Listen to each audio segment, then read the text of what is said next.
C'est un marathon qu'on a vécu dans l'allégresse. Non seulement parce que les audiences étaient au rendez-vous, mais aussi parce qu'on a eu un... Elle souriait chaque soir à des millions de Français, mais personne n'a jamais entendu le bruit de la tempête qui grondait derrière ce sourire. Et si la télévision que vous regardez depuis des années vous avait toujours menti?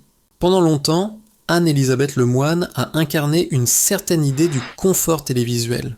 Une présence rassurante, une voix posée, un regard complice. Pour beaucoup de téléspectateurs de plus de 50 ans, elle faisait presque partie du décor du dîner, comme une vieille amie que l'on retrouve sans se poser de questions.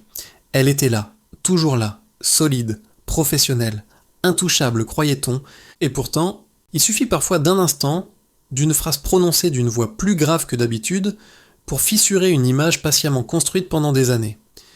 Le soir où Anne-Elisabeth Lemoine a décidé de parler, quelque chose s'est brisé dans le paysage audiovisuel français. Pas une explosion spectaculaire, non, plutôt ce craquement sourd, inquiétant, que l'on entend juste avant que tout ne s'effondre. Car ce que le public ignorait, c'est que derrière les projecteurs, derrière les rires polis et les échanges faussement légers, une autre réalité se dessinait. Une réalité faite de silences pesants, de regards évités, de tensions que l'on préfère ne pas nommer. Une réalité où la bienveillance affichée à l'antenne laissait parfois place à une froideur presque clinique en coulisses. Anne-Elisabeth Lemoine n'est pas de celles qui se plaignent. Elle a grandi dans une époque où l'on apprenait à tenir, à encaisser, à faire avec. Dans ce métier, plus que dans tout autre, on vous apprend très tôt que montrer ses failles, c'est offrir une arme à ceux qui attendent votre chute. Alors elle a tenu, elle a continué à sourire, elle a continué à saluer, à lancer des sujets, à remercier ses équipes, même quand, à l'intérieur, quelque chose se resserrait lentement. Ce qui rend son témoignage si troublant, ce n'est pas la violence d'un cri, mais la retenue d'un murmure. Elle ne parle pas d'un incident isolé. Elle évoque un climat, une atmosphère, cette sensation diffuse, insidieuse d'être devenue un obstacle là où elle avait longtemps été un pilier. Comme si, sans qu'on la prévienne, le sol s'était mis à glisser sous ses pieds. Le public, lui, n'a rien vu venir. Comment aurait-il pu? À l'écran, tout semblait parfaitement maîtrisé. C'est précisément cela qui dérange aujourd'hui. L'idée que l'on peut souffrir profondément tout en restant impeccable devant les caméras. Que l'on peut être applaudi chaque soir et se sentir pourtant terriblement seul. Quand Anne-Elisabeth Lemoine commence à parler, ce n'est pas pour régler des comptes, c'est pour expliquer, pour mettre des mots sur ce que beaucoup ressentent sans jamais oser le dire. Elle raconte la fatigue qui ne disparaît pas, les nuits hachées, l'appréhension avant d'entrer sur le plateau. Elle raconte surtout cette question obsédante, à quel moment ai-je cessé d'être légitime?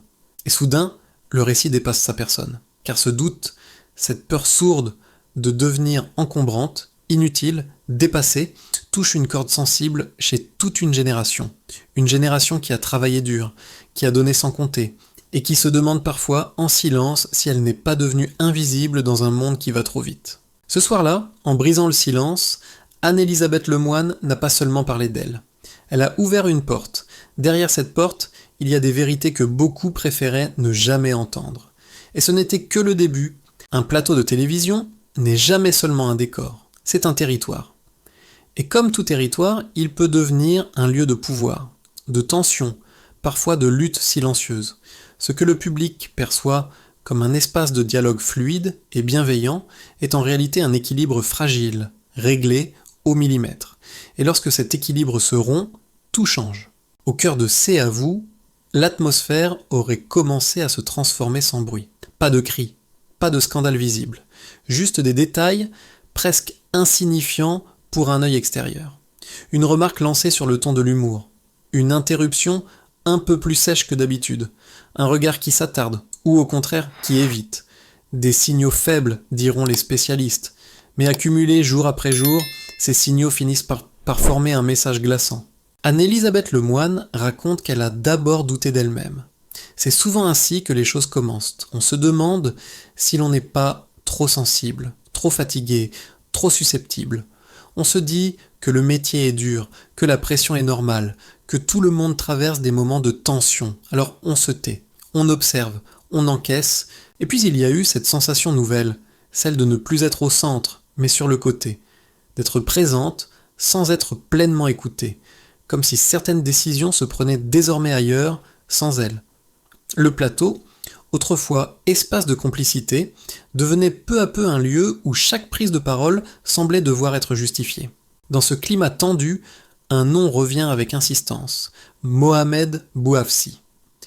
Chroniqueur reconnu, figure montante du paysage médiatique, il incarne une nouvelle génération, plus rapide, plus tranchante, plus connectée.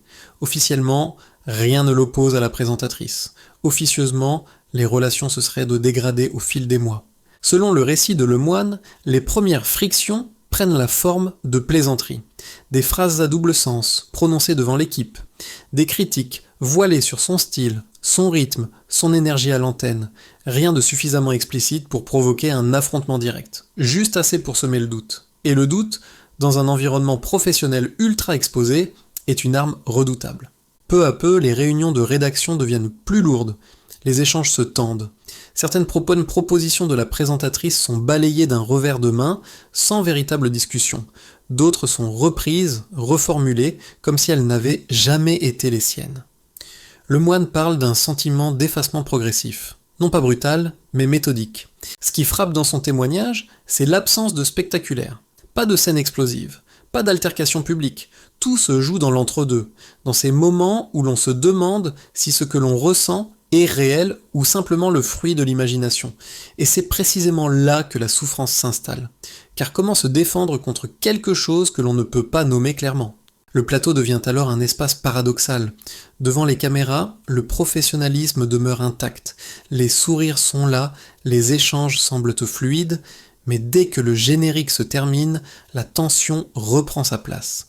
Certains témoins évoqueront plus tard des silences pesants, des regards fuyants, une équipe divisée sans jamais l'admettre ouvertement. Pour Anne-Elisabeth Lemoine, le plus douloureux n'est peut-être pas la critique, mais l'isolement. Cette impression de parler dans le vide, de ne plus savoir à qui faire confiance.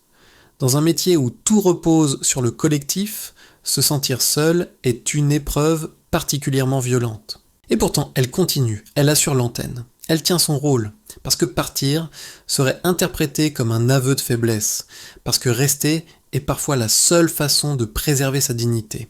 Mais à mesure que les jours passent, une question s'impose, lancinante, jusqu'où peut-on tenir avant de se perdre soi-même ? Car derrière les apparences, ce qui se jouait sur ce plateau dépassait de loin une simple mésentente professionnelle. Et bientôt, des éléments allaient émerger, transformant ces tensions feutrées en une affaire impossible à ignorer. Au début, ce ne sont que des rumeurs, des phrases rapportées à demi-mot, des confidences glissées à l'oreille après une émission. Rien de solide, rien que l'on puisse montrer du doigt. Et pourtant, dans les rédactions parisiennes, une idée commence à circuler. Il se passe quelque chose de grave derrière le sourire de C'est à vous. Puis un premier élément surgit, presque par accident. Un message interne, quelques lignes seulement. Un ton sec, sans détour, pas une insulte, non, mais une manière de parler qui, replacée dans son contexte, sonne comme un jugement. Sur le style, sur l'énergie, sur la nécessité peut-être de renouveler certaines figures. Pour ceux qui connaissent les codes du métier, ces mots ne sont jamais anodins. Ils dessinent une intention. Anne-Elisabeth Lemoine découvre alors que ce qu'elle ressentait confusément depuis des mois n'était peut-être pas une illusion. D'autres messages apparaissent. Des échanges entre membres de la production, des remarques acerbes, parfois condescendantes, qui circulent loin des caméras. Rien d'explosif pris isolément. Mais mis bout à bout, ces fragments racontent une autre histoire. Puis viennent les notes vocales. Quelques secondes d'enregistrement, captées dans un contexte informel. Une voix agacée, un ton moqueur. Des mots qui, une fois rendus publics, prennent une toute autre dimension. On y parle de frein, de figure du passé, de nécessité d'avancer sans regarder derrière soi. Ces enregistrements, diffusés sur les réseaux sociaux, font l'effet d'une déflagration, car la voix est reconnaissable. Et le mépris, lui, ne laisse guère de place au doute. La toile s'enflamme, les médias s'emparent de l'affaire. Mais une question essentielle demeure, ces preuves disent-elles toute la vérité ? Dans ce genre de scandale, le danger est toujours le même. Une preuve sortie de son contexte peut devenir une arme. Une phrase isolée peut détruire une réputation. Les journalistes les plus aguerris le savent. La frontière entre information et manipulation est mince. Et c'est précisément cette ambiguïté qui rend l'affaire si troublante. Anne-Elisabeth Lemoine, elle, ne cherche pas l'effet de choc. Elle parle de documents qui confirment un climat, pas d'un complot spectaculaire. Elle insiste sur la répétition, sur la durée, sur cette impression que tout était organisé pour la fragiliser lentement, sans jamais laisser de traces évidentes. D'autres témoignages viennent alors renforcer ce sentiment. Des assistants de production, restés anonymes, évoquent des réunions tendues, des décisions prises sans explication, des interventions coupées au montage. L'un d'eux raconte avoir vu la présentatrice quitter le plateau en larmes, après un échange particulièrement dur. Une scène que personne n'a jamais vue à l'écran. Une scène qui n'existe que dans la mémoire de ceux qui étaient là. Et pourtant, malgré l'accumulation de ces éléments, le doute persiste. Car dans l'univers médiatique, la preuve absolue est rare. Tout se joue souvent sur des faisceaux d'indices, sur des convergences, sur cette sensation diffuse que quelque chose ne tourne pas rond. C'est là que l'affaire bascule vraiment. Non pas parce qu'une vidéo ou un document viendrait clore le débat, mais parce que l'opinion commence à se forger une conviction. Les preuves ne créent pas encore, elles murmurent, mais ce murmure devient assourdissant. Pour une partie du public, ces éléments suffisent. Pour d'autres, ils sont insuffisants. Et c'est précisément cette fracture qui va propulser l'histoire dans une autre dimension. Car lorsque la vérité semble incertaine, chacun projette ses propres peurs, ses propres colères, ses propres souvenirs. À partir de ce moment-là, l'affaire ne concerne plus seulement Anne-Elisabeth Lemoine ou Mohamed Bouafsi. Elle devient un miroir tendu à toute une société obsédée par la transparence, mais incapable de s'accorder sur ce qu'est une preuve juste. Et tandis que les documents continuent de circuler, une autre force entre en jeu, une force imprévisible, incontrôlable, qui ne pardonne rien et n'oublie jamais. Il n'y a pas eu de convocation officielle, pas de salle d'audience, pas de juge en robe noire. Et pourtant, en l'espace de quelques heures, un procès s'est ouvert. Un procès sans règles claires, sans droit à l'erreur, sans possibilité de suspendre la séance. Un procès mené par une foule invisible, connectée, passionnée, persuadée d'agir au nom de la vérité. Les réseaux sociaux se sont embrasés comme un champ sec en plein été. Les messages ont afflué à une vitesse vertigineuse. Certains criaient au scandale, d'autres appelaient à la prudence, mais très vite, le ton s'est durci. On ne demandait plus à comprendre, on exigeait de choisir un camp. D'un côté, ceux qui voyaient en Anne-Elisabeth Lemoine le symbole d'une femme courageuse, longtemps réduite au silence, enfin décidée à se défendre. Ils parlaient de harcèlement, de violence psychologique, de ces blessures invisibles que le monde du travail préfère souvent ignorer. Pour eux, l'affaire était limpide. Les preuves, même fragmentaires, suffisaient à révéler une mécanique implacable. De l'autre, ceux qui dénonçaient ce qu'ils appelaient un emballement médiatique. Ils rappelaient que la télévision est un univers de tensions permanentes, que les conflits y sont fréquents, parfois rudes, mais pas nécessairement malveillants. Ils mettaient en garde contre la tentation de condamner sans entendre toutes les voix. Et si l'on se trompait ? Demandaient-ils. Mais leur message se perdait souvent dans le tumulte. Ce qui frappe dans ce tribunal invisible, c'est la violence de la certitude. Chacun semble sûr de son verdict, les nuances disparaissent, les phrases se raccourcissent, les émotions prennent le dessus. La complexité d'une situation humaine se réduit à quelques mots clés, répétés à l'infini. Pour les téléspectateurs les plus âgés, cette frénésie a quelque chose de déroutant. Ils viennent d'une époque où l'on prenait le temps, où une accusation appelait une enquête, où le silence n'était pas toujours interprété comme un aveu de culpabilité. Aujourd'hui, le temps n'en existe plus. Tout doit être immédiat. Tout doit être tranché. Anne-Elisabeth Lemoine observe cette tempête avec un mélange de reconnaissance et de malaise. Elle est soutenue, massivement. Des milliers de messages lui expriment une solidarité sincère, parfois bouleversante. Mais elle voit aussi la haine se déchaîner, les insultes, les menaces, les procès d'intention, comme si en parlant, elle avait ouvert une boîte de Pandore impossible à refermer. Mohamed Bouafsi, de son côté, devient une figure clivante. Pour certains, il incarne l'arrogance d'une génération pressée de prendre la place des anciens. Pour d'autres, il est la victime d'un lynchage public, broyé par une machine médiatique qui a besoin de coupables pour se nourrir. Dans ce vacarme, Sa parole est disséquée, analysée, déformée parfois, bien avant qu'il n'ait réellement pu s'expliquer. Les plateaux de télévision, eux aussi, se transforment en arènes. Les chroniqueurs débattent, s'emportent, se coupent la parole, les experts en communication décortiquent chaque geste, chaque silence, comme s'il s'agissait de messages codés. L'affaire devient un feuilleton national.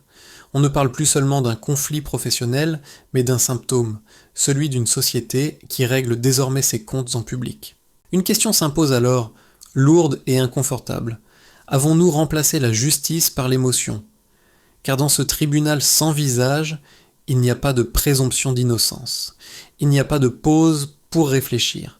Il n'y a que des vagues successives d'indignation, prêtes à se déplacer vers une nouvelle cible au moindre rebondissement. Et pendant que l'opinion s'enflamme, que les hashtags se multiplient, que les jugements pleuvent, une autre bataille se joue loin des écrans de smartphone. Une bataille plus discrète, mais aux conséquences bien réelles. Derrière les murs épais de l'institution, des décisions cruciales se préparent. Quand le tumulte devient trop fort à l'extérieur, les portes se ferment à l'intérieur. C'est une règle immuable des grandes institutions.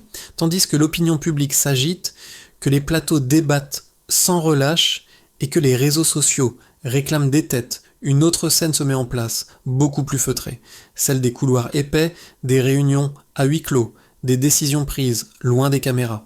Au cœur de cette tempête se trouve France Télévisions, pilier du service public, symbole d'une télévision censée incarner l'équilibre, la rigueur et l'exemplarité. Pour les dirigeants, l'affaire dépasse largement un conflit entre deux figures médiatiques. C'est la crédibilité même de l'institution qui est en jeu. Très vite, une cellule de crise est convoquée, les visages sont fermés, les téléphones posés à l'envers sur la table. Ici, chaque mot compte, chaque silence est lourd de sens. On ne parle pas seulement d'émotion ou de ressenti, mais de risques juridiques, d'image publique, de pression politique. Car la télévision publique n'est jamais un simple média, elle est un symbole national. Les premières questions fusent. Que savait-on et depuis quand ? Qui a laissé faire ? Fallait-il intervenir plus tôt ? Dans ces réunions, personne ne se proclame responsable. On parle de dysfonctionnement, de malentendus, de contexte complexe, des mots prudents, choisis avec soin, comme pour atténuer une réalité devenue trop brutale. Mais en coulisses, certains reconnaissent que les tensions au sein de l'émission n'étaient pas un secret. Elles étaient connues. Tolérées, peut-être, au nom de l'audience et de la stabilité. Car il faut le dire, tant que les chiffres sont bons, beaucoup ferment les yeux. L'émission fonctionne, les téléspectateurs sont au rendez-vous. Pourquoi risquer de tout déstabiliser ? C'est là que réside l'une des questions les plus dérangeantes de cette affaire. Jusqu'où une institution peut-elle accepter l'inconfort humain pour préserver l'équilibre économique et médiatique ? La décision de lancer un audit indépendant apparaît alors comme une tentative de reprendre la main, un geste fort en apparence. Mais, pour certains observateurs, il arrive tard, trop tard. L'audit n'est plus seulement un outil de compréhension, il devient un acte politique destiné à calmer la colère et à montrer que la situation est prise au sérieux. Dans les couloirs, la tension est palpable, les équipes se divisent, certains soutiennent ouvertement Anne-Elisabeth Lemoine, d'autres préfèrent se taire par prudence ou par peur. Dans ce genre de crise, le silence est souvent une stratégie de survie. Personne ne veut être celui ou celle qui dira un mot de trop. Les sponsors, eux aussi, commencent à s'inquiéter. Le service public n'est pas censé être guidé par la publicité, mais l'équilibre financier reste fragile. Des partenaires demandent des garanties, des campagnes sont suspendues. La pression devient concrète, presque tangible. Chaque jour, sans décision claire, aggrave la situation. Et puis il y a cette question que personne n'ose poser à voix haute. Faut-il sacrifier un visage pour sauver l'institution ? Dans l'histoire des médias, ce scénario s'est répété des dizaines de fois. On isole un responsable, on annonce une sanction, on espère tourner la page. Mais ici, l'affaire est trop profonde, trop symbolique. Elle touche à des thèmes qui dépassent largement un plateau de télévision. Le pouvoir, la reconnaissance, la place accordée à ceux qui ont bâti le système. Dans ce huis clos oppressant, une chose devient évidente. Quoi qu'il arrive, rien ne sera plus jamais comme avant. Les décisions qui se préparent ne mettront pas seulement fin à une crise, elles redessineront les rapports de force, les règles tacites, peut-être même la manière de travailler au sein de la télévision publique. Et tandis que l'institution cherche une issue, Anne-Elisabeth Lemoine, elle, continue d'apparaître à l'antenne. Droite, calme, presque grave, comme si désormais chaque mot qu'elle prononce portait le poids d'un combat bien plus vaste que sa propre histoire. Il arrive un moment où le silence ne protège plus, il écrase. Pour Anne-Elisabeth Lemoine, ce moment est venu lorsqu'elle a compris que se taire ne signifiait plus tenir bon, mais disparaître à petit feu. Lorsqu'elle prend la parole une dernière fois, ce n'est ni une confession larmoyante, ni un règlement de compte. C'est un choix. Un acte, presque un geste politique au sens noble du terme. Elle ne parle pas pour se venger, ni pour gagner une bataille médiatique, elle parle pour reprendre la maîtrise de son histoire. Son visage est grave, sa voix parfois fragile, mais ses mots sont précis. Elle évoque la fatigue, l'usure, cette impression d'être devenue interchangeable après des années de loyauté. Elle dit surtout quelque chose qui frappe juste, ce combat ne concerne pas seulement la télévision, il concerne toutes celles et ceux qui ont un jour douté de leur légitimité. À cet instant, le récit change de nature. Il ne s'agit plus d'un scandale, ni même d'un conflit professionnel. Il s'agit d'un miroir tendu à toute une génération. Une génération qui a appris à travailler dur, à ne pas se plaindre, à faire passer le collectif avant soi. Une génération qui découvre aujourd'hui que le monde valorise la vitesse, la nouveauté, parfois au détriment de l'expérience et de la fidélité. Le public écoute, en silence.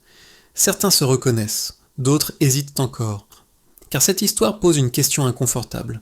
Que fait-on quand on sent que l'on n'a plus sa place, sans que personne ne vous le dise clairement ? Part-on dignement ? Résiste-t-on au risque de s'abîmer ? Ou parle-t-on, quitte à tout perdre ? Anne-Elisabeth Lemoine a choisi de parler, et ce choix a un prix.